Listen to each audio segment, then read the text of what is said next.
Ертеде, ешкі жыны бөртеде, бір орманда түлкі мен көжек өмір сүріпті. Түлкі өзінің ешігін мұздан жасап, көжек болса ешігін ағаш қабықтарынан жасаған екен. Күндердің күнінде күн сәулесімен жадырап, көктем келді.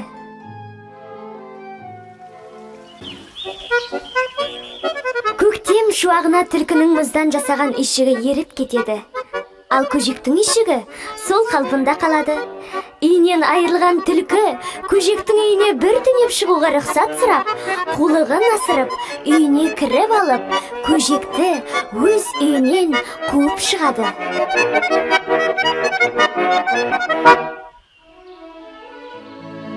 Пана іздеп жылап бара жатқан көжек алдынан қасқырды кездестіреді. Неге жылап келе жатырсың, көжек жан? Қалай жыламайын? Мен ешігімді ағаш қабығынан, ал түлкі ешігін мұздан жасаған болатын. Көктем келген соң түлкінің ешігі еріп кетті де, бір түнеуге рұқсат сұрап, менің үйіме кіріп алды. Сосын мені қуып шықты. Көжегім, жүре ғой, екеуміз бірге барып түлкіні қуып шығайық.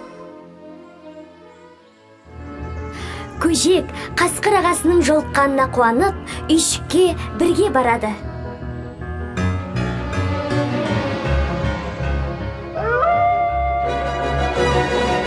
Шық үйден, түлкі! Түлкі болса, қолыққа салып, пештің ішіне кіріп алады да. Осыдан секіріп шығамын да, бәрінің быттарын шығарамын. Қорқып кеткен қасқыр тұра жүгіре қашты. Көжек жылаған күйі орманға қарай беттеді. Алдынан қорбаңдаған аю шықты. Неге жылайсың, көжек жан? Қалай жыламайын? Мен ешігімді ағаш қабығынан, ал түлкі болса ешігін мұздан жасаған болатын. Көктем келген соң түлкінің ешігі еріп кетті де, ол менен бір түне рұқсат сұрап, менің үйіме кіріп алды да мені қуып шықты. Саған көмектесейін, деді аю. Сосын екеуі үйшікке келеді.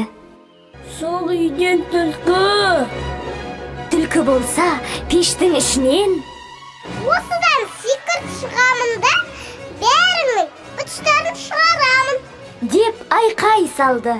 Көжек пен аю да қорқып қаша жөнелді. Көжек бір томарға отырып алып, одан бетер жылауға басты. Сол кезде жүзін мұң басқан көжекті әтеш көріп қалып, былай деді. Сені кім ренжітті, көжек? Қалай ренжімейін? Мен ешігімді ағаш қабығынан, ал түлкі ешігін мұздан жасаған болатын. Көктем келген соң түлкінің ешігі еріп кетті де, бір түнеуге рұқсат сұрап, қу түлкі менің үйіме кіріп алды. Сосын мен қуып шықты. Жүр, мен оның жазасын беремін. Жоқ, әттешім, қасқыр мен аюдың да шамасы келмеді. Сен не істей аласың? Қу түлкі, мен оны қуып шығамын.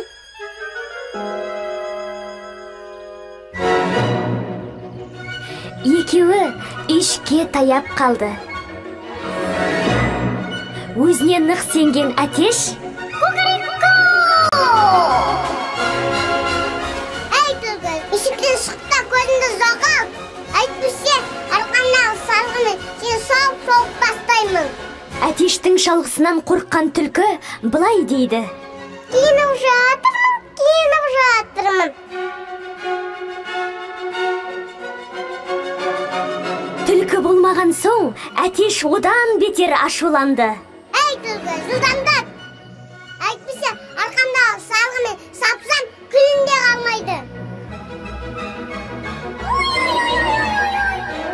Түлкі қорыққаннан қарғып шықты да, орманға қарай қаша жөнелді.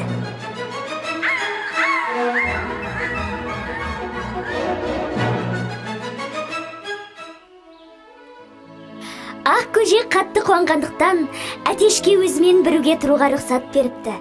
Содан бері екеуі бір-біріне қорған болып, уайым қайғысыз тату тәтті өмір сүрген екен.